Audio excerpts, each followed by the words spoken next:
മുഖ്യമന്ത്രി പിണറായി വിജയൻ്റെ മോളുമായിട്ട് ബന്ധപ്പെട്ടൊരു കേസുണ്ടായിരുന്നു. അന്ന് താങ്കൾ പറഞ്ഞത് എന്നെ ജയിലിൽ അടച്ചാൽ PM ജേക്കബ് സാറ് മരിച്ച് അദ്ദേഹത്തിൻ്റെ വീട്ടിൽ ഞാൻ പോവുകയാണ്. ഞാൻ അവിടെ ചെല്ലുമ്പോൾ അദ്ദേഹത്തിൻ്റെ മകള് 1 മിനിറ്റ് ഒന്ന് കാണണമെന്ന് പറഞ്ഞു. അവർ എന്നോട് ഒരു കാര്യം പറഞ്ഞു. ഇത് 2020 എന്ന് പറയുന്നത് ഒരു അവസാന ബസ്സാണ് കേരളത്തെ സംബന്ധിച്ച്. കോൺഗ്രസിൽ നിന്നാണല്ലോ കൂടുതൽ ആളുകൾ BJPയിലേക്ക് പോകുന്നത്. ഇന്നത്തെ രീതിയിൽ LDFും UDFും മാറി മാറി ഭരിച്ചുകൊണ്ടിരുന്നു കഴിഞ്ഞാൽ ഇനി ഒരു 20 വർഷം മുന്നോട്ട് പോകട്ടെ, കേരളത്തിൽ മലയാളി ഉണ്ടാവില്ല. ഇത്രയൊക്കെ സംഭാവനകൾ ഞങ്ങൾ ഇവർക്കൊക്കെ കൊടുത്തിട്ടുണ്ടെങ്കിലും 1 രൂപയുടെ പോലും ഒരു സഹായമോ പ്രതിഫലമോ ഇതുവരെ ഞങ്ങൾ ആരിൽ നിന്നും ചോദിച്ചിട്ടുമില്ല, വാങ്ങിയിട്ടുമില്ല. അപ്പോൾ ഇപ്പോഴാണ് സുപ്രീം കോടതിയൊക്കെ ഇടപെട്ടിരിക്കുന്നത്. ഞങ്ങൾ എന്ന് ഇലക്ട്രൽ ബോണ്ട് മേടിച്ചോ അന്ന് ആ ക്വാർട്ടറിലെ റിസൾട്ടിൽ ഇത് പബ്ലിഷ് ചെയ്തിട്ടുണ്ട്. ഓക്സിജനിൽ വമ്പിച്ച വിലക്കുറവുമായി കേരളം കൂളാകും AC discount sale. Oxygen, the cooling expert.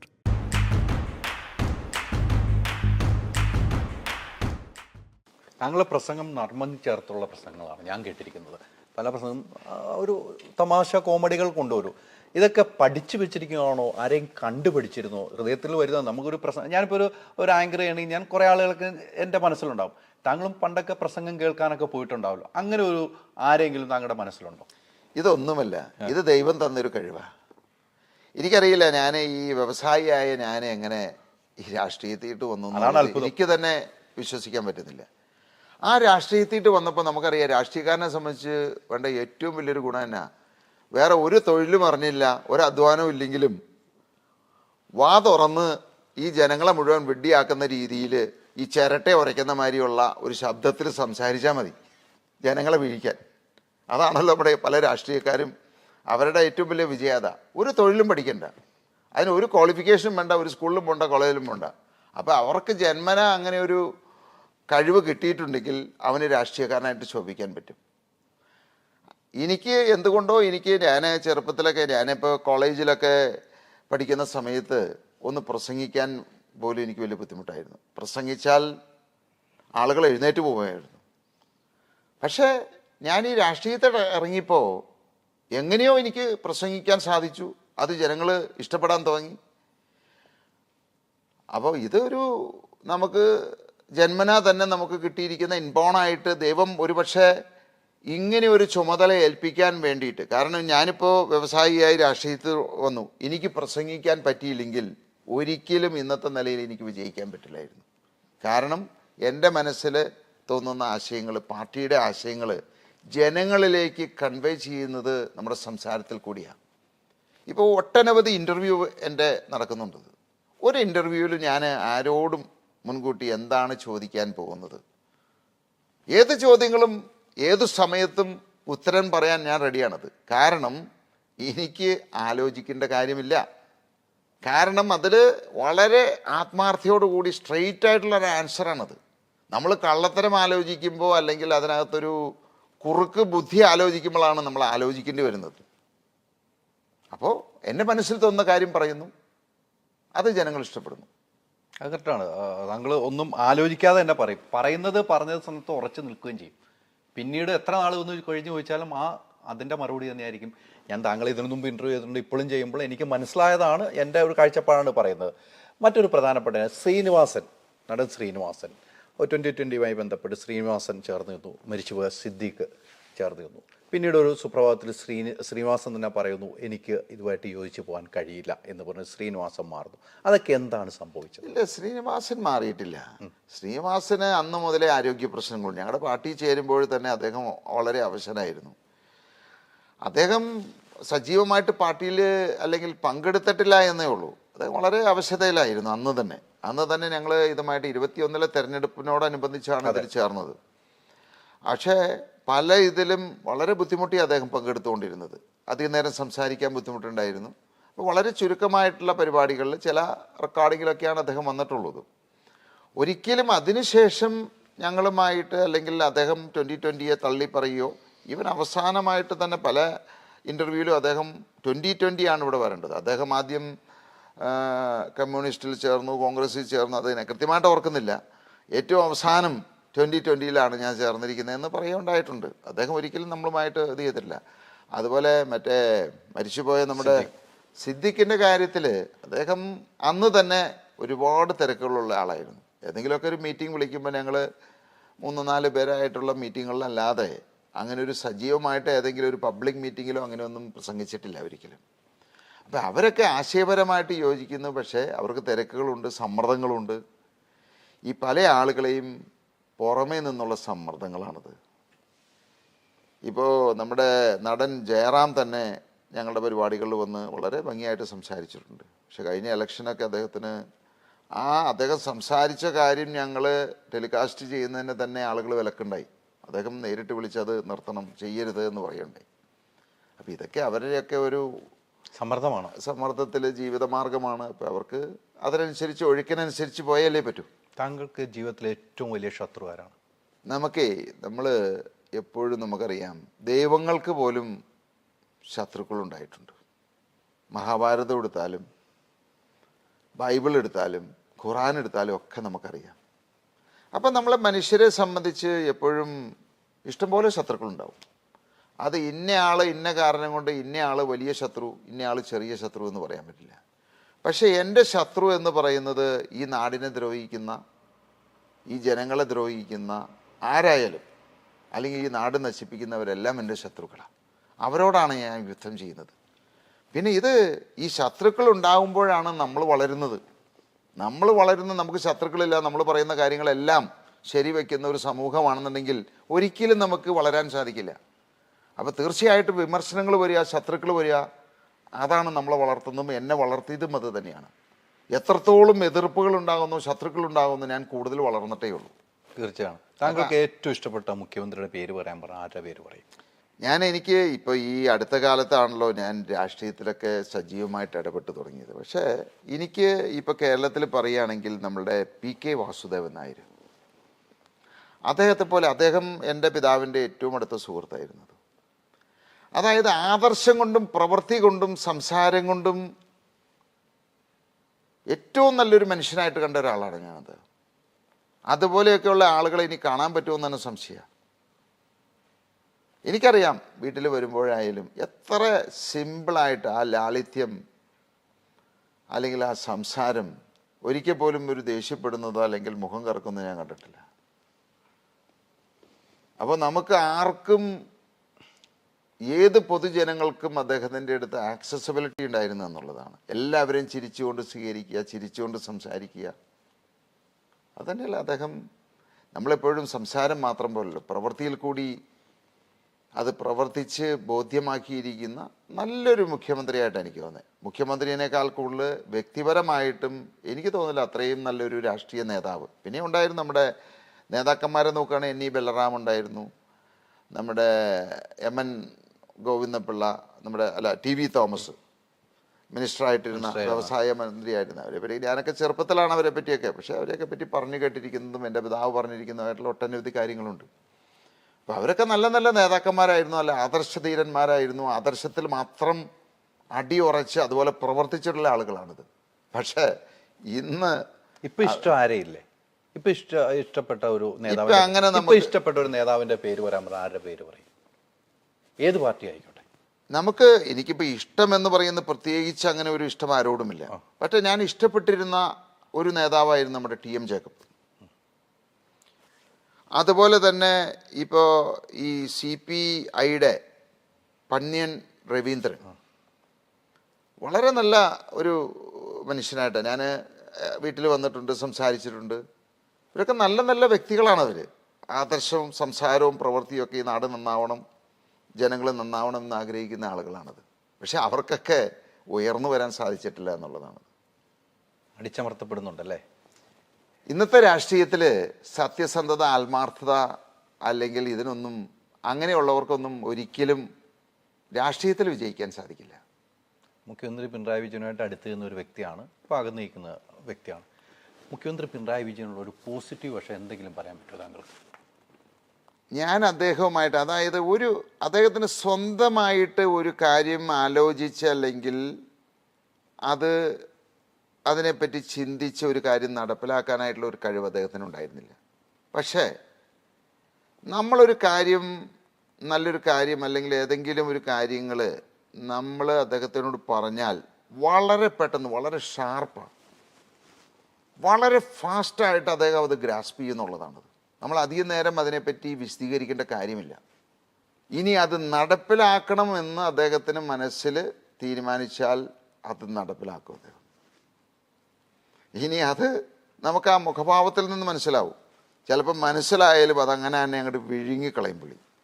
അതിൻ്റെ അർത്ഥം എന്താണ്, അത് നടപ്പിലാക്കില്ല. അത് കൃത്യമായിട്ട് അറിയാവുന്ന ഒരു വ്യക്തിയാണ് താങ്കൾ, അല്ലേ? അതാണ് പോസിറ്റീവായിട്ട് താങ്കൾ പറയുന്ന ഒരു കാര്യം.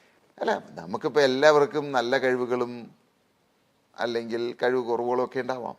ഞാൻ കണ്ട ഈ രണ്ട് കാര്യങ്ങളാണ്. കേരളത്തിൽ BJP അക്കൗണ്ട് തുറക്കുമോ? നമുക്കതൊന്നും പറയാൻ സാധിക്കില്ല. ഇന്നത്തെ സാഹചര്യത്തിൽ ഞാൻ പറയുകയാണെങ്കിൽ ചാൻസസ് സീറോയാ.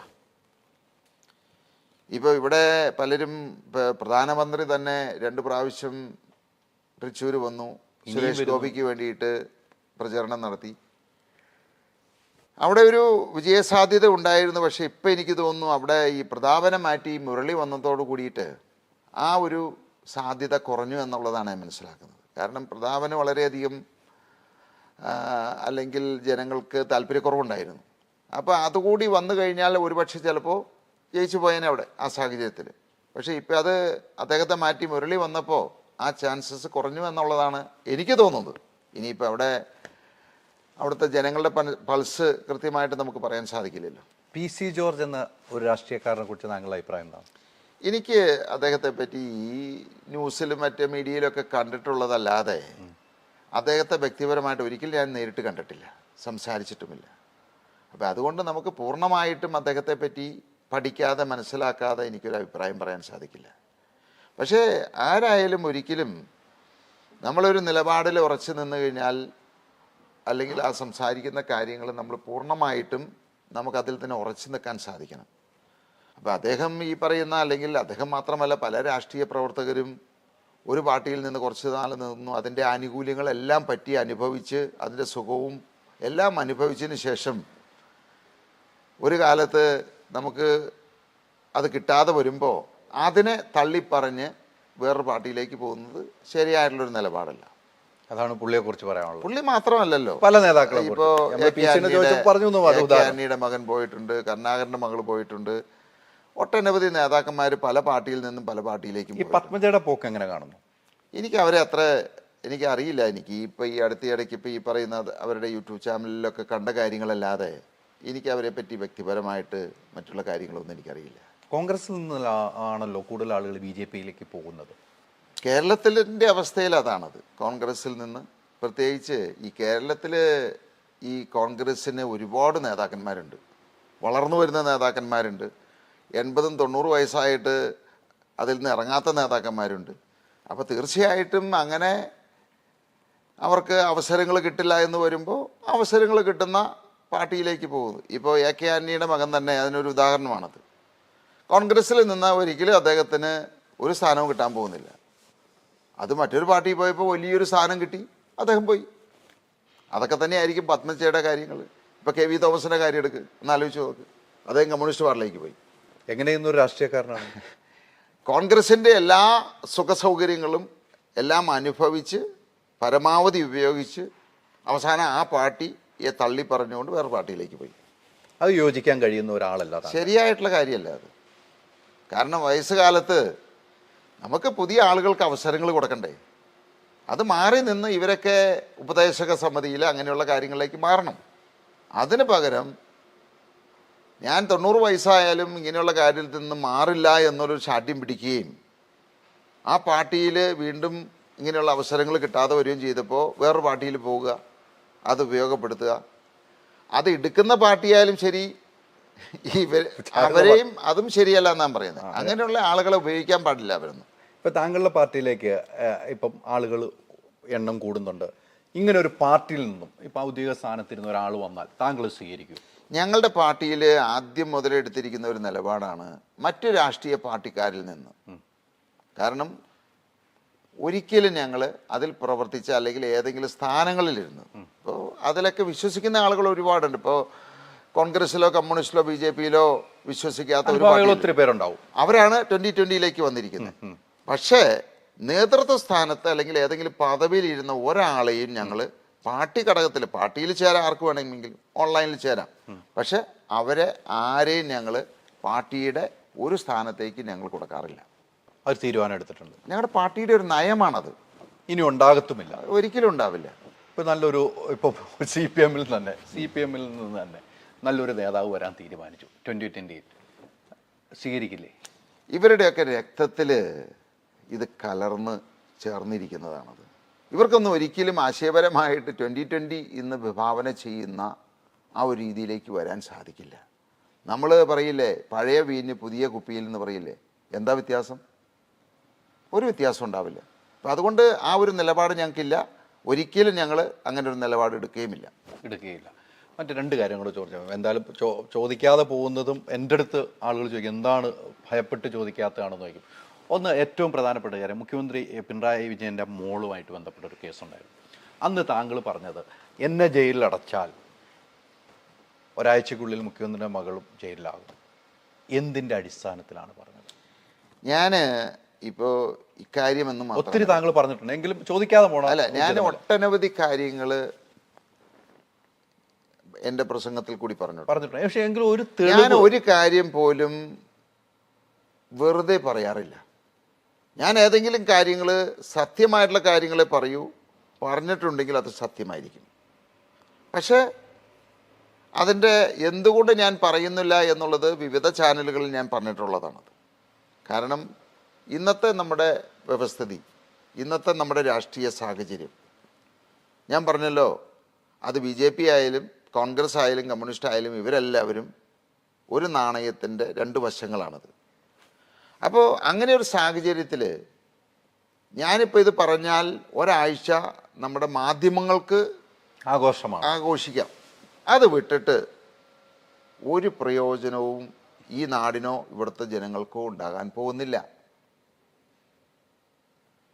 മറിച്ച് ഞാൻ പറയുന്ന കാര്യങ്ങൾക്ക് ഒരു നടപടി ഉണ്ടാകും, അതിന് ഫലമുണ്ടാകും, നാടിന് ഫലമുണ്ടാകും, നാടിന് ഗുണമുണ്ടാകും, ഇവിടുത്തെ ജനങ്ങൾക്ക് ഗുണമുണ്ടാകും എന്നുണ്ടെങ്കിൽ അങ്ങനെ ഒരു സാഹചര്യം വരട്ടെ, ഞാൻ പറയാം. ഇന്ന് ഇന്ത്യയിൽ അങ്ങനെ ഒരു സാഹചര്യമില്ല. അതിൻ്റെ ഏറ്റവും വലിയൊരു ഉദാഹരണമാണ് നമ്മുടെ മാസപ്പടി വിവാദം. എന്ത് സംഭവിച്ചു? ഒന്നും സംഭവിച്ചില്ല. ഇപ്പോൾ ഒരാൾ പോലും സംസാരിക്കുന്ന പോലുമില്ല, അല്ലേ? അവർ സുഖമായിട്ട് അവരുടെ സാധാരണ ജീവിതത്തിലേക്ക് പോയി. ലാവ്ലിൻ കേസ്, ഈ പറയുന്ന മുഖ്യമന്ത്രി പിണറായി വിജയൻ ജീവിച്ചിരിക്കുമ്പോൾ ആ കേസ് വിചാരണ നടക്കുന്നു തോന്നുന്നുണ്ടോ? എത്രയോ മാറ്റങ്ങളായി. അതുകൊണ്ടാണത്. ഇപ്പം താങ്കൾക്ക് പോലീസിൽ നിന്നും വലിയ പ്രശ്നമൊന്നും ഇല്ലാന്ന് തോന്നുന്നു. ഈ മുഖ്യമന്ത്രി താങ്കളെ ജയിലിലടച്ചാൽ മുഖ്യമന്ത്രി പിണറായി വിജയൻ്റെ മകളെ ജയിലിലടയ്ക്കുന്ന പോലീസിൽ നിന്നൊക്കെ ഇപ്പം വലിയ സൗമ്യമായിട്ട് ഇടപെടണമെന്നൊക്കെ ഞാൻ അറിഞ്ഞിരിക്കുന്നത്. സത്യമാണെന്ന് എനിക്കറിയില്ല. അല്ല, ഞങ്ങൾ അങ്ങനെയുള്ള, ഞാനൊരിക്കലും ഇവരുമായിട്ടൊന്നും ബന്ധപ്പെടാറില്ല. എന്നെ ഏതെങ്കിലും കേസിലൊക്കെ കുടുക്കി കള്ളക്കേസുകൾ ഉണ്ടാക്കി എന്നെ വിളിപ്പിക്കുമ്പോഴാണ് ഞാൻ ഇതുമായിട്ട് പോലീസിൽ പോകാറുള്ളൂ. അല്ലാതെ ഇവരുമായിട്ടൊന്നും ഒരിക്കലും നമ്മൾ അവരുമായിട്ട്, അല്ലെങ്കിൽ ഞാനൊരു റെക്കമെൻഡേഷനോ അല്ലെങ്കിൽ ഒരു കാര്യത്തിനോ പോലീസുമായിട്ട് ബന്ധപ്പെടാറില്ല. അപ്പോൾ ആ ഒരു ബന്ധം മാത്രമേ എനിക്കുള്ളൂ. അപ്പോൾ അതുകൊണ്ട് ഇപ്പോൾ കേസുകൾ, കള്ളക്കേസുകൾ വരുന്നില്ല. പ്രത്യേകിച്ച് ഇലക്ഷനൊക്കെ ഡിക്ലെയർ ചെയ്തല്ലോ, അതുകൊണ്ടാണോ? ഇപ്പോൾ എനിക്ക് തോന്നുന്നത് അതുകൊണ്ടായിരിക്കണം. കാരണം അതുകൊണ്ടല്ല, ഇലക്ഷൻ്റെ സമയത്ത് അങ്ങനെയുള്ള കേസുകൾ ഉണ്ടാക്കി അത് പ്രതികൂലമായി ബാധിക്കും. അതുകൊണ്ടായിരിക്കും അങ്ങനെ ഞാൻ വിശ്വസിക്കുന്നു. ഞാൻ പറഞ്ഞതുപോലെയാണെന്നും വിശ്വസിക്കുന്നു. പറയാൻ പറ്റില്ല, രണ്ടുമാവാം. പക്ഷെ തെളിവുകളുണ്ട്. പറയേണ്ട സമയത്ത് കൊടുക്കേണ്ട സമയത്ത് കൊടുക്കും. ഞാൻ ഒരിക്കലും ഒരു കാര്യവും ഒരു സ്റ്റേജിലോ അല്ലെങ്കിൽ എവിടെ ആയിക്കോട്ടെ, ഒരു ഇൻ്റർവ്യൂവിലായിക്കോട്ടെ, വെറുതെ പറഞ്ഞ് ഒരു കാര്യം ജനശ്രദ്ധ കിട്ടാൻ വേണ്ടിയിട്ട് ഞാൻ പറയില്ല. അപ്പം താങ്കൾ എടുത്തിരിക്കുന്ന തെളിവുകൾ ഭീകര തെളിവുകളാണ് കേട്ടോ. അങ്ങനെ താങ്കൾ വെല്ലുവിളിച്ചിട്ടുണ്ടെങ്കിൽ ഇപ്പോൾ അതിൻ്റെ അപ്പുറത്തേക്കൊരു തെളിവില്ല. നമുക്കേ, ഞാൻ പറഞ്ഞില്ല, 5 വർഷക്കാലം ഈ ഭരണ സംവിധാനത്തിൻ്റെ കൂടെ, മന്ത്രിമാരുടെ കൂടെ, ഉദ്യോഗസ്ഥന്മാരുടെ കൂടെ ഒക്കെ ഞാൻ സഞ്ചരിച്ച ഒരാളാണ്. അതുകൊണ്ട് തന്നെയാണ് എന്താണ് ഈ നാട് നന്നാകാത്തത്, നശിക്കുന്നത് എന്ന് വ്യക്തമായിട്ട് അറിയാവുന്ന ആളാണ് ഞാൻ. അപ്പോൾ അത്രമാത്രം തെളിവുകളുണ്ടെന്ന് ചുരുക്കം. അതാണല്ലോ എൻ്റെ ഉള്ളടക്കം. ആ ചിരിയിലെല്ലാം ഒതുക്കുന്നു എന്ന് മാത്രമേ ഞാൻ കാണുന്നുള്ളൂ. ഞാനത് ആ തെളിവ് വാങ്ങാനോ വന്നതല്ല, ഒന്ന് കിട്ടിയാൽ പ്രഷർ കൊടുക്കാമെന്ന് മാത്രമേ വിചാരിച്ചു എന്ന് മാത്രമേ ഉള്ളൂ. ഇതുവരെ ഒരു സ്ഥലത്തും പറഞ്ഞിട്ടില്ല താങ്കൾ. ഇത് ഈ സംസാരം മാത്രമേ ഉള്ളൂ. അതുകൊണ്ടാണ് ഞാനത് ആവർത്തിച്ച് ചോദിച്ചത്. അത് ചോദിക്കാതെ പോകുന്നത് ശരിയല്ലാത്ത. അങ്ങനെ ഒരു സാഹചര്യം വരട്ടെ. താങ്കൾ പത്രസമ്മേളനം വിളിച്ചാണ് കൂടുതൽ കാര്യങ്ങൾ പറയാറുള്ളത്. എന്നിട്ടാണ്, കാരണം നമ്മൾ ഇങ്ങനെയുള്ള അതിപ്രധാനമായിട്ടുള്ള കാര്യങ്ങൾ പറയണമെന്ന് വിചാരിച്ചാൽ അത് ഒരു വ്യക്തിയിൽ കൂടി അല്ലെങ്കിൽ ഒരു മാധ്യമത്തിൽ കൂടിയല്ല, മൊത്തം അറിയണം, എല്ലാവരെയും ഒരേ സമയത്ത് അറിയിക്കണം. അപ്പം അങ്ങനെ ഒരു അറിയിപ്പ് ഉണ്ടാവും താമസിയാതെ എന്ന് ഞാൻ പറഞ്ഞില്ല. അതിൻ്റെ ഒരു സാഹചര്യം വരട്ടെ എന്നാണ് ഞാൻ പറഞ്ഞത്. സാഹചര്യം ഉണ്ടായാൽ നമ്മൾ വെളിപ്പെടുത്തുമെന്ന് തന്നെയാണ് പറഞ്ഞല്ലോ. ഇന്നത്തെ ഇന്ത്യയിലുള്ള സാഹചര്യം അതല്ല, അതിനപ്പുറത്തേക്കാണ്. ഏറ്റവും കൂടുതൽ സംഭാവന കൊടുത്തിരിക്കുന്ന പാർട്ടി ആരായിരിക്കും താങ്കൾ? ഏറ്റവും ഇതൊക്കെ നമ്മൾ സംഭാവന കൊടുത്ത ബിസിനസ്സുകാരുടെ അടുത്ത് എല്ലാവരും വരും. അല്ല, അങ്ങനെയല്ല, സ്വാഭാവികമാണ്. ഞങ്ങളെല്ലാം സുതാര്യമായിട്ടാണ്. ഞങ്ങൾ ഇപ്പോൾ ഇവിടുത്തെ ഈ കേരളത്തിലെ മറ്റു വ്യവസായികൾ, എനിക്കറിയാം ഒട്ടനവധി വ്യവസായികൾ ലക്ഷങ്ങൾ കോടികൾ പണമായിട്ട് സംഭാവന കൊടുത്തിട്ടുണ്ട്. ഞങ്ങൾ ഒരിക്കലും അങ്ങനെ ചെയ്യാറില്ല. ഞങ്ങൾ കൊടുക്കുന്ന സംഭാവനയെല്ലാം വളരെ സുതാര്യമായിട്ട്, ഒന്നല്ലെങ്കിൽ ചെക്കിൽ, അല്ലെങ്കിൽ ഡ്രാഫ്റ്റ്, അല്ലെങ്കിൽ ഈ പറയുന്ന ഇലക്ട്രൽ ബോണ്ടൊക്കെ ആയിട്ടായിരിക്കും കൊടുത്തിരിക്കുന്നത്. അതെല്ലാം അതാത് പാർട്ടിക്കാർ ഇലക്ഷൻ കമ്മീഷൻ്റെ നിയമം അനുസരിച്ച് പ്രസിദ്ധപ്പെടുത്തിയിട്ടുമുണ്ട്. ഇനിയും അടുത്ത വർഷവും ഇങ്ങനെ വളർന്നുകൊണ്ടിരിക്കും. അപ്പോൾ ഒരിക്കലും ഞാനായിട്ടത് അങ്ങനെ വിളിച്ചു പറയുന്നത് ശരിയല്ല. എല്ലാ പാർട്ടിക്കും ഇറങ്ങി കൊടുത്തിട്ടുണ്ട്. ഇപ്പോൾ കോൺഗ്രസിനും CPIക്ക് ആയിക്കോട്ടെ, CPMനായിക്കോട്ടെ, BJPക്ക് ആയിക്കോട്ടെ, എല്ലാ പാർട്ടിക്കാർക്കും സംഭാവന കൊടുത്തിട്ടുണ്ട്. അത് ഇത്ര തുക ഇന്നവർക്ക് കൊടുത്ത് 25 കോടി രൂപയാണ് ഇലക്ട്രൽ ബോണ്ടുമായിട്ട് സാബുവും ജേക്കബിന്റെ പേരിൽ വന്നിരിക്കുന്നത്. അത്രയും തന്നെ അതിൽ വലിയ അതിശയം തുകയുണ്ടല്ലേ? 25 കോടി രൂപ കൊടുത്തിട്ടുണ്ട്. ഇപ്പം ഇതിനകത്തെ ഞങ്ങളുടെ കമ്പനി എന്ന് പറയുന്നത് ലിസ്റ്റഡ് ആണ്, പബ്ലിക് ലിമിറ്റഡ് ലിസ്റ്റഡ് കമ്പനിയാണ്. ഞങ്ങൾ സെബിയുടെ ഗൈഡ് ലൈൻസിൽ ഇതെല്ലാം പ്രസിദ്ധപ്പെടുത്തണം. ഓരോ രൂപയും കണക്ക് സഹിതം ഞങ്ങൾ പ്രസിദ്ധപ്പെടുത്തിയേ പറ്റുള്ളൂ. പ്രത്യേകിച്ച് ഇങ്ങനെയുള്ള കാര്യങ്ങൾ പ്രത്യേകമായിട്ട് പ്രസിദ്ധപ്പെടുത്തേണ്ട കാര്യമുണ്ട്. അപ്പോൾ ഞങ്ങൾ എപ്പോഴൊക്കെ ഇലക്ട്രൽ ബോണ്ട് എടുത്തിട്ടുണ്ടോ ആ ക്വാർട്ടറിൽ, ഓരോ ക്വാർട്ടറിലുമാണ് ഞങ്ങൾ റിസൾട്ട് പബ്ലിഷ് ചെയ്യേണ്ടത്. ആ ക്വാർട്ടറിലെ റിസൾട്ടിൽ വളരെ സുതാര്യമായിട്ട് അത് രേഖപ്പെടുത്തിയിട്ടുണ്ട്, അത് ഓഡിറ്റ് ചെയ്തിട്ടുണ്ട്, അത് പബ്ലിക് ഡൊമൈനിൽ ഇപ്പോഴും അവൈലബിൾ ആണത്. അപ്പോൾ ആർക്ക് നോക്കിയാലും കാണാം. അപ്പോൾ ഇപ്പോഴാണ് സുപ്രീം കോടതിയൊക്കെ ഇടപെട്ടിരിക്കുന്നത്. ഞങ്ങൾ എന്ന് ഇലക്ട്രൽ ബോണ്ട് മേടിച്ചോ അന്ന് ആ ക്വാർട്ടറിലെ റിസൾട്ടിൽ ഇത് പബ്ലിഷ് ചെയ്തിട്ടുണ്ട്. അന്ന് ആരെങ്കിലും അത് വായിച്ചിട്ടുണ്ടെങ്കിൽ, അല്ലെങ്കിൽ ഇതിൻ്റെ ഷെയർ ഹോൾഡേഴ്സ് എല്ലാം അത് അറിഞ്ഞിട്ടുമുണ്ടത്. അപ്പോൾ ഇതിലൊരു രഹസ്യമില്ല എന്നാണ് പറയുന്നത്. ഇപ്പോഴാണ് വന്നത് എന്ന് മാത്രം, അത്രേ ഉള്ളൂ. ഇപ്പോഴാണ് പബ്ലിക്കിലേക്ക് അറിഞ്ഞത് എന്ന് മാത്രമേ ഉള്ളൂ. പക്ഷേ ഞങ്ങളത് പബ്ലിഷ് ചെയ്തിട്ടുണ്ട്. അതിനേക്കാൾ ഉപരി ഇപ്പോൾ നമ്മൾ ഈ പറയുന്ന പല ആളുകളും എന്തെങ്കിലുമൊക്കെ ഒരു സാമ്പത്തിക ലാഭത്തിന് വേണ്ടിയിട്ട്, ചില അഴിമതികളുടെ തടയാൻ വേണ്ടിയിട്ട് കൈക്കൂലിയായിട്ട് ഒക്കെ കൊടുത്തതായിട്ടൊക്കെ പല വാർത്തകളും വരുന്നുണ്ട്. പക്ഷെ ഞങ്ങളെ സംബന്ധിച്ച് ഈ സംഭാവന എന്ന് മാത്രമല്ല, എനിക്കറിയാം എൻ്റെ പിതാവ് മുതൽ 10-30 വർഷമായിട്ട് ഇവിടെ വരുന്ന എല്ലാ രാഷ്ട്രീയ പാർട്ടിക്കാരെന്നല്ല, ഏത് സമുദായങ്ങളായിക്കോട്ടെ, സാമൂഹ്യ സംഘടനകളായിക്കോട്ടെ, ഇവർക്കൊക്കെ സംഭാവന കൊടുക്കാറുണ്ട്. എൻ്റെ അച്ഛൻ സംഭാവന കൊടുക്കുന്നത് നോക്കിക്കഴിഞ്ഞാൽ ആര് സംഭാവന ചോദിച്ചു വന്നാലും കൊടുക്കാറുണ്ടോ എന്നുള്ളതാണത്. പക്ഷേ ഇത്രയൊക്കെ സംഭാവനകൾ ഞങ്ങൾ ഇവർക്കൊക്കെ കൊടുത്തിട്ടുണ്ടെങ്കിലും 1 രൂപയുടെ പോലും ഒരു സഹായമോ പ്രതിഫലമോ ഇതുവരെ ഞങ്ങൾ ആരിൽ നിന്നും ചോദിച്ചിട്ടുമില്ല, വാങ്ങിയിട്ടുമില്ല. ആർക്ക് വേണമെങ്കിലും പരിശോധിക്കാം. ഒരു ഗവൺമെൻറ് സംവിധാനങ്ങളിൽ നിന്നോ ഉദ്യോഗസ്ഥ സംവിധാനത്തിൽ നിന്നോ ഏതെങ്കിലും ഒരു രാഷ്ട്രീയ പാർട്ടിയിൽ നിന്നോ ഒരു റെക്കമെൻഡേഷന് പോലും ഞങ്ങൾ ആവശ്യപ്പെട്ടിട്ടില്ല, അത് ചെയ്തിട്ടില്ല, ഇനി ഒട്ട് ചെയ്യുമില്ല. അത് മക്കളായ ഞങ്ങൾ 2 പേരോടും ഞങ്ങളുടെ അച്ഛൻ പറഞ്ഞിട്ടുണ്ട്, അദ്ദേഹവും ചെയ്തിട്ടില്ല, നിങ്ങളും ഒരിക്കലും ചെയ്യരുത് എന്ന്. ഇപ്പം 2005 ഇന്നത്തെ മുഖ്യമന്ത്രി പാർട്ടിയുടെ സെക്രട്ടറിയാണ്. ഏത് കാര്യങ്ങൾ വേണമെങ്കിലും ഞങ്ങൾക്ക് സാധിക്കാം, ഒരാൾക്കും പറയാൻ സാധിക്കില്ല. നമ്മുടെ TM ജേക്കബ് സാറ് മരിച്ച് അദ്ദേഹത്തിൻ്റെ വീട്ടിൽ ഞാൻ പോവുകയാണ്. ഞാൻ പലപ്പോഴും അതിനു മുമ്പ് അദ്ദേഹം ജീവിച്ചിരിക്കുമ്പോൾ, അദ്ദേഹം മന്ത്രിയായിരിക്കുമ്പോൾ ഒക്കെ പോയിട്ടുണ്ടത്. അദ്ദേഹം അന്നേരം മന്ത്രിയായിരുന്നു മരിക്കുന്ന സമയത്ത്. അതെ അതെ. ഞാൻ അവിടെ ചെല്ലുമ്പോൾ അദ്ദേഹത്തിൻ്റെ മകള് ഈ അദ്ദേഹത്തിൻ്റെ ബോഡിയുടെ അടുത്ത് സൈഡിലിരിക്കുന്നു, ഭാര്യ ഇരിക്കുന്നു. ഈ മകളെ ഞാൻ അവിടെ പോകുമ്പോൾ കണ്ടിട്ടുണ്ട്, ഞങ്ങൾ ഒരിക്കലും സംസാരിച്ചിട്ടില്ല. പക്ഷെ ഞാൻ അവിടെ ചെന്ന്, ഞാൻ അത്രയും ഇഷ്ടപ്പെട്ടിരുന്ന ഒരാളാണ്, അത്രമാത്രം ഒരു ആത്മബന്ധം ഞങ്ങൾ തമ്മിലുണ്ടായിരുന്നു. എനിക്ക് വളരെയധികം സങ്കടം വന്ന ഒരു കാര്യമായിരുന്നു അത്. അപ്പോൾ അവിടെ ചെന്ന് ഞാൻ അവിടെ നിന്നു, കണ്ടു. ഈ മകള് അവിടെ നിന്ന് എന്നോട് 1 മിനിറ്റ് ഒന്ന് കാണണമെന്ന് പറഞ്ഞു. അവിടെ നിന്ന് എഴുന്നേറ്റ് ബോഡിയുടെ അടുത്തുനിന്ന്.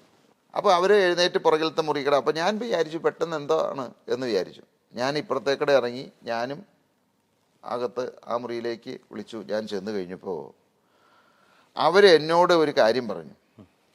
അച്ചാച്ചനോ എന്താണ് എന്ന് എനിക്ക് തോന്നുന്നു അവർ പറഞ്ഞത്, അങ്ങനെയാണ് വിളിച്ചുകൊണ്ടിരുന്നതെന്ന് എനിക്ക് തോന്നുന്നു. അച്ചാച്ചൻ എപ്പോഴും പറയുമായിരുന്നു ഞങ്ങളോട്, യാതൊരു പ്രതിഫലവും പ്രതീക്ഷിക്കാതെ നമ്മളെ സഹായിച്ചിരിക്കുന്ന ഒരേ ഒരാൾ സാബുച്ചേട്ടനാണ്. ഇപ്പം എനിക്ക് ഇവിടെ വെച്ചത് പറയണമെന്ന് തോന്നിയത് ഞാൻ അതുകൊണ്ട് പറഞ്ഞതാണെന്ന് പറഞ്ഞു. അപ്പോൾ മനസ്സിലായല്ലോ, ഇത് തന്നെയാണ് ഏത് രാഷ്ട്രീയക്കാരും, ഒരു രാഷ്ട്രീയക്കാർക്ക് പോലും ഞങ്ങൾ അങ്ങോട്ട് സഹായിച്ചിട്ടുള്ളതല്ലാതെ, രാഷ്ട്രീയ പാർട്ടി ആയിക്കോട്ടെ, സഹായിച്ചിട്ടുള്ളതല്ലാതെ ഒരു സഹായവും ഞങ്ങൾ തിരിച്ച് ചോദിച്ചിട്ടില്ല, അത് വാങ്ങിയിട്ടില്ല, ഇനിയൊട്ട് വാങ്ങുകയുമില്ല. അല്ല, ഇപ്പോൾ താങ്കൾ പറഞ്ഞ വാക്ക് ഭയങ്കരമാണ് കേട്ടോ. TM ജേക്കബ് മരിച്ചു കിടക്കുമ്പോൾ ബോഡിയുടെ അടുത്ത് പോകുമ്പോൾ മകളാണ് വിളിച്ചുകൊണ്ട് പോയി അകത്ത് നിന്ന് പറഞ്ഞിട്ടുണ്ടല്ലോ. അത് ഇന്നും ജീവിച്ചിരിപ്പുണ്ട മോളുടെ അടുത്ത് ചോദിച്ചാൽ ഇന്നും അറിയാൻ പറ്റുമോ? അത് ചോദിച്ചു നോക്കാലോ. അല്ല, അതൊരു തെളിവായിട്ടാണ് താങ്കൾ പറഞ്ഞത്. അദ്ദേഹത്തിന്റെ ശവശരീരത്തിന്റെ അടുത്ത് നിന്ന് എഴുന്നേറ്റ് വന്ന് എന്നെ വിളിച്ചിട്ടാണ് ഇക്കാര്യം പറയുന്നത്. അച്ചാച്ചൻ എപ്പോഴും ഞങ്ങളോട് പറയാറുണ്ടെന്നാ പറഞ്ഞത്. വലിയൊരു പോയിന്റാണ് താങ്കൾ പറഞ്ഞത്. അതിന്റെ ഏറ്റവും വലിയ ഉദാഹരണം മറ്റൊരു കാര്യമുണ്ട്. ഇത്രയും ശത്രുവായിട്ട് ഇപ്പം കാണുന്ന മുഖ്യമന്ത്രി പിണറായി വിജയൻ, നിങ്ങൾ കൂടെ നടന്നു, പാർട്ടി സെക്രട്ടറി ആയിരുന്നപ്പോഴും ഫണ്ട് കൊടുത്തിട്ടുണ്ട്. ഇന്ന് വരെ താങ്കൾ ഇങ്ങനെ ഒരു സഹായം ചോദിച്ചു എന്ന് ഈ മുഖ്യമന്ത്രി ഇന്ന് വരെ പറഞ്ഞ് നമ്മളാരും കേട്ടിട്ടുമില്ല. ഒരാളും പറയില്ല, മുഖ്യമന്ത്രി എന്നുള്ളതല്ല, ഒരു രാഷ്ട്രീയക്കാരും പറയില്ല ഞങ്ങൾ പണം കൊടുത്തിട്ട് ഏതെങ്കിലും സഹായം ചോദിച്ചിട്ടുണ്ടോ. പിന്നെ സഹായം ശത്രുത നിങ്ങളോട്? രാഷ്ട്രീയമല്ലേ, ഞങ്ങൾ രാഷ്ട്രീയത്തിൽ ഇറങ്ങി. അപ്പോൾ തീർച്ചയായിട്ടും ഞാൻ സംസാരിക്കുന്നതും എതിർക്കുന്നതും ഒക്കെ അവരെയാണത്. തീർച്ചയായിട്ടും ആർക്കും ഇഷ്ടപ്പെടില്ല. വല്ലാത്തൊരു ശത്രുതയാണല്ലേ. താങ്കളെ കണ്ണ് നിറയുന്നു TM ജേക്കബിന്റെ കാര്യം പറഞ്ഞു. അല്ല, അത് ഞങ്ങൾ തമ്മിൽ അങ്ങനെ ഒരു, അതുകൊണ്ടല്ല, ഞങ്ങൾ തമ്മിൽ അങ്ങനെ ഒരു ബന്ധമുണ്ടായിരുന്നത്. മനസ്സിൽ ഞങ്ങളെ സംബന്ധിച്ച് എപ്പോഴും ഈ അധികാരമുള്ളപ്പോൾ ഒരാളെ സഹായിക്കുന്നതല്ല. അവരിപ്പോൾ മന്ത്രിയായിരിക്കും, അവർക്ക് ഇഷ്ടംപോലെ പണം കിട്ടും. ഞാൻ അദ്ദേഹത്തെ സഹായിച്ചിരിക്കുന്നത് ഏറ്റവും അധികം അദ്ദേഹം അധികാരത്തിലില്ലാതിരുന്നപ്പോഴാണ്. അധികാരത്തിലില്ലാതെ ഇരുന്ന അദ്ദേഹത്തിൻ്റെ പേരിൽ ഒരുപാട് കേസുകൾ വന്നു. ഇടമലയാർ എന്തുവാണെന്ന് എനിക്ക് തോന്നുന്നു. അതെ അതെ. അങ്ങനെ ലക്ഷങ്ങളും കോടികളും ഒക്കെ ചെലവാക്കുന്ന സമയത്ത് അദ്ദേഹം പറയുന്ന പണം കൊടുത്ത് ഞാൻ സഹായിച്ചിട്ടുണ്ട്. പക്ഷെ ഒരിക്കലും ഒരു കാര്യം പോലും ഞാൻ ആവശ്യപ്പെട്ടിട്ടില്ല. അദ്ദേഹത്തിൻ്റെ മക്കളോട് പറഞ്ഞ് ആ മക്കള് എന്നോട് പറഞ്ഞു എന്നുള്ളതാണത്. അപ്പോൾ അതാണ് ഈ സാബു ജേക്കബ്, എൻ്റെ അച്ഛൻ, എൻ്റെ സഹോദരൻ, ഇതെല്ലാം ഞങ്ങളുടെ കുടുംബത്തിൻ്റെ ആ ഒരു പ്രിൻസിപ്പളിൽ ഞങ്ങൾ ജീവിച്ചു വന്നിട്ടുള്ളത്. ഇനിയും അങ്ങനെ പോവുള്ളൂ. ഒരു മനസ്സാണ് കേട്ടോ. ഞാൻ ഇത്രയും താങ്കളുടെ അടുത്ത് ഇതുവരെ സംസാരിച്ചിട്ടില്ല. ഇപ്പം സംസാരിച്ച് എനിക്ക് എൻ്റെ വരുമ്പോഴാണ് താങ്കൾ എന്താണെന്ന് മനസ്സിലാക്കി കൊടുക്കുന്ന രീതിയിൽ ഒരു കാര്യം പോത്തിലേ പോയത്. അതൊരിക്കലും മറക്കാൻ പറ്റാത്തൊരു അനുഭവമാണ് താങ്കൾ. ഇപ്പോഴും താങ്കൾ പറഞ്ഞു TM ജേക്കബ് എന്ന വ്യക്തി അത് കുടുംബത്തിൽ വരെ പറഞ്ഞിരിക്കുന്നു എന്നുള്ളതാണ്. അല്ലെങ്കിൽ ഒരിക്കലും മകൾ പറയില്ലല്ലോ ആ സമയത്ത്. അനൂപൊക്കെ ആയിട്ട് ഇപ്പോൾ ബന്ധമുണ്ടോ? ഇപ്പോഴും ഞങ്ങൾ ഇവരൊക്കെ കൊച്ചു കുട്ടികളായിരുന്നു എന്നൊക്കെ, ഞങ്ങൾ ഈ ജേക്കബ് സാറൊക്കെ ഉള്ളപ്പോൾ. അങ്ങനെ അന്ന് മുതലേ പരിചയമുണ്ട്, മന്ത്രിയായിരുന്നപ്പോൾ പരിചയമുണ്ട്, സംസാരിക്കും. വലിയൊരു ബന്ധങ്ങളൊന്നുമില്ല. പക്ഷേ ചേച്ചി എപ്പോഴും പലപ്പോഴും വിളിക്കാറുണ്ട്. കഴിഞ്ഞ ഇലക്ഷനിൽ വന്നപ്പോൾ പിറവത്ത് ഞങ്ങൾ എറണാകുളം ജില്ലയിലെ 8 മണ്ഡലങ്ങളിലാണല്ലോ നിർത്തിയത്. 9ാമത് മണ്ഡലം പിറവമായിരുന്നു. അപ്പോൾ ആ ചേച്ചി ഇവിടെ വന്നു. ചേച്ചി വന്ന് പറഞ്ഞു, സാബു നിർത്തരുത് വന്നു പറഞ്ഞു. എനിക്ക്, ഞാൻ പറഞ്ഞില്ല, ആ കുടുംബത്തോട് വലിയൊരു കടപ്പാടുണ്ട് എനിക്ക്. കുടുംബത്തോടെന്ന് പറഞ്ഞു കഴിഞ്ഞാൽ TM ജേക്കബ് സാറിനോടുള്ള കടപ്പാട്. ഞാൻ വാക്ക് കൊടുത്ത് നിർത്തില്ല എന്നുള്ളത്. അതിപ്പോൾ ഒരു രാഷ്ട്രീയപരമായിട്ടെടുത്ത തീരുമാനമല്ല, അത് അദ്ദേഹത്തിനോടുള്ള. പക്ഷേ ഈ തവണ അതിനൊരു പ്രസക്തിയില്ല. ഞാൻ പറഞ്ഞു ഈ തവണ ചേച്ചി പറഞ്ഞതനുസരിച്ച് ഞാൻ ഒരിക്കലും നിർത്തില്ല എന്ന് പറഞ്ഞ് അതിന് വാക്ക് കൊടുത്തതാണ്. ഒരു ആത്മബന്ധമാണ് ജേക്കബ് രാഷ്ട്രീയത്തിന് സാറും ആ കുടുംബവുമായിട്ടുള്ള ബന്ധമാണത്. ഇന്നും അവരായിട്ട് നല്ലൊരു ബന്ധമുണ്ട്. ആ ബന്ധം തുടരുന്നു. പക്ഷെ അധികം കാണാറും സംസാരിക്കാറൊന്നും താങ്കൾ ഇങ്ങനെ ഒത്തിരി പേരെ സഹായിച്ചിട്ടുണ്ടെങ്കിൽ താങ്കൾ ഒരു പേര് പറഞ്ഞിട്ടുള്ളത് TM ജേക്കബിനെ മാത്രമാണ് അല്ലേ? ഇങ്ങനെ എത്രയോ പേരെ സഹായിച്ചിട്ടുണ്ടാവും? എല്ലാ രാഷ്ട്രീയക്കാരും, എല്ലാ രാഷ്ട്രീയ പാർട്ടിക്കാരും. കാരണം ഇപ്പോൾ കോൺഗ്രസ് എന്നൊക്കെ പറയുമ്പോൾ വ്യക്തിഗത രീതിയിലാണ്. നമ്മളിപ്പോൾ CPM പോലെയൊക്കെ എന്ന് പറഞ്ഞാൽ അവർ പാർട്ടിയിലാണ് മേടിക്കുന്നത്. വ്യക്തികൾ മേടിക്കാറുണ്ട്, ഇപ്പോൾ പഴയ പോലെയൊന്നുമല്ല. പക്ഷേ കോൺഗ്രസ് എന്ന് പറയുമ്പോൾ എല്ലാ നേതാക്കന്മാരും വരും, പലരും വരും, എല്ലാവരുമായിട്ടൊക്കെ ബന്ധമുണ്ട്. ചോദിക്കുന്ന ആളുകൾക്ക് എന്തെങ്കിലുമൊക്കെ കൊടുത്തും ആരെയും നിരാശപ്പെടുത്താറില്ല. ഇപ്പം ആ പിരിവ് എന്ന സംവിധാനം നിന്നില്ലേ ഒരു ഇപ്പോൾ രാഷ്ട്രീയ പാർട്ടിയിലായി? ഈ സംഭവം വന്നതിന് ശേഷം, രാഷ്ട്രീയ പാർട്ടി ആയതിനു ശേഷമാണല്ലോ CPM ഉം CPI ഒക്കെ ഇപ്പോഴും ഈ അടുത്തിടയ്ക്കൊക്കെ. ഇപ്പൊ ഇത് വലിയ ഒരു വിവാദമായതിനു ശേഷം ഇപ്പൊ ഈ ഇലക്ഷനുമായിട്ട് ബന്ധപ്പെട്ട് ആരും വന്നിട്ടില്ല. എല്ലാവർക്കും ഭയമായിരിക്കുന്നു എന്ന് എനിക്ക് തോന്നുന്നു. അതുകൊണ്ടാണത്. അതൊരു മെച്ചമായി തോന്നുന്നുണ്ടോ? അങ്ങനെയൊന്നും ഞങ്ങൾ കരുതുന്നില്ല. ഇതെല്ലാവരും ഞാൻ പറയുന്നില്ലേ, സംഭാവന അല്ലെങ്കിൽ ഇപ്പോൾ ഒരു സാമൂഹ്യ സംഘടനയ്ക്ക് കൊടുക്കുന്നു, ഒരു ഇലക്ഷൻ വരുമ്പോൾ എത്ര കോടി രൂപ സംഭാവന? അങ്ങനെയൊന്നും പറയാൻ സാധിക്കില്ല. നമുക്ക് ഇതൊന്നും പരസ്യമായിട്ട് വെളിപ്പെടുത്താവുന്ന സംഗതി. ഓരോ ഇലക്ഷനും ഓരോ രീതിയിലാണ്. പഞ്ചായത്ത് ഇലക്ഷൻ മുതൽ നിയമസഭാ ഇലക്ഷന്, പാർലമെൻറ്റ് ഇലക്ഷന്, ഇതിനെല്ലാം പണം കൊടുക്കേണ്ടി വരും. അതിപ്പോൾ ഞങ്ങൾ അമേരിക്കയിൽ ഞങ്ങൾ ബിസിനസ് നടത്തുന്നുണ്ട്, അമേരിക്കയിലും കൊടുക്കുന്നുണ്ട്. അതിപ്പോൾ ആരെയും ഭയപ്പെട്ടിട്ടൊന്നുമല്ല. ഞങ്ങളുടെ അടുത്തൊക്കെ നേരത്തെയൊക്കെ ശരിയാണത്. ഞങ്ങളൊക്കെ ഇത്രയൊക്കെ വളർന്നതിന് ശേഷം ആരും ഭീഷണിപ്പെടുത്തി അല്ലെങ്കിൽ ഇത്ര കിട്ടണമെന്ന് പറഞ്ഞ് ആരും ഒന്നും മേടിക്കാറില്ല. അപ്പോൾ അവർ ചോദിക്കും, നമ്മൾ ആ തുക വളരെ കൂടുതലാണെങ്കിൽ അത് പറ്റില്ല എന്ന് പറയും. അപ്പോൾ അത് എന്താണെന്ന് വെച്ചാൽ പറയും. അപ്പോൾ അത് ഞങ്ങളങ്ങനെ കൊടുക്കും. അത്ര നേരിട്ട് സാബു ജേക്കബിനെ സമീപിക്കാൻ കഴിയുമോ അവർക്ക്? അതോ വേറെ ആൾ മുഖേനയാണ് സമീപിക്കുന്നത്? അങ്ങനെയല്ല, എല്ലാവരും എന്നെ വിളിക്കും, അല്ലെങ്കിൽ എൻ്റെ സഹോദരനെ വിളിക്കും. എൻ്റെ ഫാദർ ഉണ്ടായിരുന്നപ്പോൾ ഫാദറിനെ വിളിക്കും. ഞങ്ങളെ 3 പേരെ നേരിട്ടാണ് വിളിക്കാറ്. വേറെ ആരും അതിന് മീഡിയേറ്റേഴ്സ് ഒന്നുമില്ല. അത് കൊടുക്കുന്നതിന് മീഡിയേറ്റേഴ്സ് ഇല്ല. കാരണം ഞങ്ങൾ വളരെ സുതാര്യമായിട്ടല്ലേ കൊടുക്കുന്നത്. പണമായിട്ടൊക്കെ കൊടുക്കണ്ടെങ്കിലല്ലേ നമ്മൾ രഹസ്യമായിട്ട് കൊടുക്കേണ്ട കാര്യമുള്ളൂ. എല്ലാം വളരെ സുതാര്യം, നിയമപരമായിട്ടുള്ള കാര്യങ്ങളാണ്. നിയമം ലംഘിച്ച് ഒരു കാര്യം ഉണ്ടാവില്ല. അതുകൊണ്ടാണല്ലോ 12 റെയ്ഡ് ഇവിടെ നടത്തി. ഒരു ചെറിയ നിയമലംഘനം പോലും എൻ്റെ പേരിൽ കണ്ടുപിടിക്കാൻ സാധിച്ചില്ല. ഈ കേരളത്തിൽ എത്ര കമ്പനി ഉണ്ടാവും അതുപോലത്തെ? ഒരെണ്ണം പോലും ഉണ്ടാവില്ല. എന്തൊക്കെ ആക്ഷേപമായിരുന്നു അല്ലെന്ന്. ഇതെല്ലാം നേരിട്ട് മുന്നേറിക്കൊണ്ടിരിക്കുകയാണ് താങ്കൾ. ഇപ്പോൾ ഒരു രാഷ്ട്രീയ പാർട്ടിയിൽ, സ്വന്തം രാഷ്ട്രീയ പാർട്ടിയിൽ ആളുകൾക്കുള്ള സേവനമായിട്ട് ആദ്യം പറഞ്ഞതുപോലെ ബിസിനസ്സും രാഷ്ട്രീയവും രണ്ടും രണ്ട് തട്ടാണ് എന്ന് പറഞ്ഞ പോലെ 2020 വളരട്ടെ, ഒരാശയം മാറ്റമുണ്ടാകട്ടെ, അത് ആഗ്രഹിക്കുന്നവർക്കുണ്ടാകട്ടെ. താങ്കളുടെ ബിസിനസ് നല്ല രീതിയിൽ പോകുന്നുണ്ടെന്ന് അറിയുമ്പോൾ സന്തോഷം. ഇനിയും നല്ല നല്ല ബിസിനസ്. ഇപ്പം ഒരു കാര്യം, തെലങ്കാനയിൽ പോയിട്ട് എന്തായെന്ന് കൂടെ അറിഞ്ഞാൽ കൊള്ളാം. ഞങ്ങളുടെ ആദ്യത്തെ യൂണിറ്റ് ജൂണിൽ പ്രവർത്തനം ആരംഭിക്കും. ഇപ്പോൾ ഈ ഇലക്ഷൻ കാരണമാണ് അതിനാൽ ജൂണിൽ പ്രവർത്തനം. രണ്ടാമത്തെ യൂണിറ്റ് അടുത്ത വർഷം ജൂണിലും ആരംഭിക്കും. അവിടെ 50,000 പേർക്ക് ഞങ്ങൾ തൊഴിൽ നൽകാൻ പോകുന്നത്. 50,000 പേർക്ക്. കേരളത്തിന് നഷ്ടമായത് നിസ്സാര കാര്യമല്ല. അപ്പോൾ ആളുകൾ അതിനെ പറയും, ഇവിടെയാണെങ്കിലും അന്യസംസ്ഥാനക്കാരാണ്, മലയാളികളില്ല. മലയാളികൾ ഇല്ല എന്നുള്ളതല്ല, മലയാളികളെ കിട്ടാത്തത് കൊണ്ടാണത്. എത്ര മലയാളി വന്നാലും ഞങ്ങൾ കൊടുക്കാൻ തയ്യാറാണത്. പക്ഷേ അവർ ജോലി ചെയ്യാൻ തയ്യാറാവണ്ടേ. അപ്പോൾ അത് വലിയൊരു നഷ്ടമാണ്. പിന്നെ രാഷ്ട്രീയത്തിലേക്ക് പറയുമ്പോൾ ഞാൻ ഒരു കാര്യം കൂടി പറയുകയാണ്. ഇത് 2020 എന്ന് പറയുന്നത് ഒരു അവസാന ബസ്സാണ് കേരളത്തെ സംബന്ധിച്ച്. ജനങ്ങൾ അത് മനസ്സിലാക്കി ചിന്തിച്ചില്ല എന്നുണ്ടെങ്കിൽ നഷ്ടപ്പെടുന്നത് 2020 പാർട്ടിക്കോ അതിന് നേതൃത്വം കൊടുക്കുന്ന സാബു ജേക്കബിനല്ല, ഈ കേരളത്തിലാണ്, ഇവിടുത്തെ ജനങ്ങൾക്കാണത്. ഇന്നത്തെ രീതിയിൽ LDFും UDFും മാറി മാറി ഭരിച്ചുകൊണ്ടിരുന്നു കഴിഞ്ഞാൽ ഇനി ഒരു 20 വർഷം മുന്നോട്ട് പോകട്ടെ, കേരളത്തിൽ മലയാളി ഉണ്ടാവില്ല. എന്തെങ്കിലും തലയ്ക്കകത്തുള്ള ആളുകളൊക്കെ ഈ നാട് വിട്ടിരിക്കും. ഇനി അവശേഷിക്കുന്ന ആരെങ്കിലും ഉണ്ടെങ്കിൽ അവർക്കവിടെ ജീവിക്കാനും സാധിക്കില്ല. അതായിരിക്കും അവസ്ഥ. അപ്പോൾ അതെല്ലാവരും ചിന്തിച്ചാൽ നമ്മൾ ഈ പറയുന്ന രീതിയിൽ എന്നെ വിമർശിച്ചും എന്നെ കുറ്റം പറഞ്ഞും ഞങ്ങൾ ചെയ്യുന്ന പ്രവൃത്തികളെ തെറ്റായിട്ട് കണ്ടും ഈ ഇലക്ട്രൽ ബോണ്ടും വീണാ വിഷയവും ഇതൊന്നുമല്ല ഇവിടുത്തെ പ്രശ്നം. ഇവിടുത്തെ പ്രശ്നം വിശപ്പാണ്, ഭക്ഷണമാണത്. നമ്മുടെ ജനങ്ങൾക്ക് 3 നേരം സുഖമായിട്ട് ഭക്ഷണം കഴിക്കാനായിട്ടുള്ള സാഹചര്യം ഇവിടെ ഉണ്ടാവണം. അത് ഉണ്ടാക്കണം. അവർക്ക് കുടിവെള്ളം കിട്ടണം, ശുദ്ധവായു കിട്ടണം, സുരക്ഷിതമായിട്ട് താമസിക്കാനായിട്ടുള്ളൊരു ഭവനം ഉണ്ടാവണം. ഇതൊക്കെയാണ് ജനങ്ങളെ സംബന്ധിച്ചുള്ള വിഷയം. നമ്മൾ സംസാരിക്കുന്നത് എന്താണത്? ജപ്പാൻ അമേരിക്കയിൽ ബോംബിട്ടു, ഇസ്രായേൽ വെടിവെച്ചു. ഇതൊന്നുമല്ല സാധാരണക്കാരുടെ പ്രശ്നം. സാധാരണക്കാരുടെ പ്രശ്നം അവൻ ജീവിക്കാൻ ബുദ്ധിമുട്ടുകയാണ്. അവനെ സംബന്ധിച്ച് അവൻ്റെ കുട്ടികൾ, അവരുടെ കുട്ടികളുടെ ഭാവി, അവൻ്റെ ഓരോ ദിവസത്തെയും ഭക്ഷണം, അങ്ങനെയുള്ള പ്രാഥമികമായുള്ള അടിസ്ഥാന സൗകര്യങ്ങളാണത്. 67 വർഷം LDFും UDFും മാറി മാറി ഭരിച്ചു. ഇന്നും ഒരു നേരം പോലും വയറ് നിറച്ച് ഭക്ഷണം കഴിക്കാവുന്ന ഒരു സാഹചര്യം കേരളത്തിലെ ജനങ്ങൾക്ക് ഉണ്ടാക്കിയിട്ടില്ല. ആരാ ഇതിന് തെറ്റുകാർ? അപ്പം അതാണ് നമ്മുടെ ജനങ്ങൾ ചിന്തിക്കേണ്ടത്, മനസ്സിലാക്കേണ്ടത്, മാറി ചിന്തിക്കേണ്ടത്.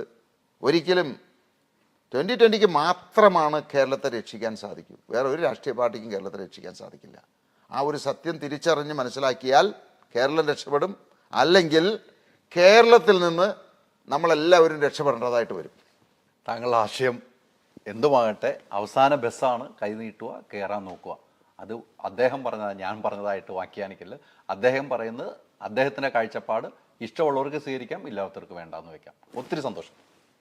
ഓക്സിജനിൽ വമ്പിച്ച വിലക്കുറവുമായി കേരളം കൂളാകും AC discount sale. Oxygen, the cooling expert.